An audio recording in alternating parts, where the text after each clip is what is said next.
পৃথিবীতে একজন মানুষই শুধু জানতেন যে তিনি পৃথিবীতে কতদিন বাঁচবেন, সেটা হচ্ছে সাইয়েদনা আদম আলাইহিস সালাম। ওনাকে বলে দেওয়া হয়েছিল তুমি পৃথিবীতে বাঁচবে 1000 বছর। সাইয়েদনা আদমের সামনে অনেকগুলো রুহু রাখা হলো। সাইয়েদনা আদম বললেন এরা কারা? আল্লাহ বললেন তোমার বংশধর। সাইয়েদনা আদম বললেন আল্লাহ ওই যে একটা রুহু দেখা যায় এটার নাম কি?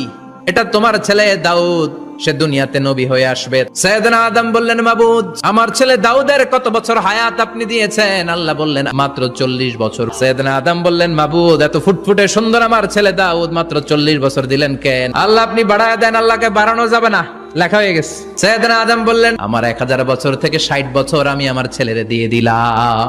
আর আদম আলাইহিস সালাম পেয়েছিলেন 1000 বছর, 60 কমে গেলে রইল কত? 940 বছর পৃথিবীতে থাকার পরে মালাকুল মাউত চলে এসেছে, এসে বলল জিইতু আন আকবাদা রূহাক, রূহ কবজ করতে আসছি। আদম আলাইহিস সালাম বললেন রূহ কবজ করতে আসছো মানে আমি বাঁচবো তো 1000 বছর। মালাকুল মাউত বললেন না না, ওই যে আগের কথা স্মরণ করেন আপনি 60 বছর দিয়া দিয়েছিলেন। কয় না আমি দেই নাই।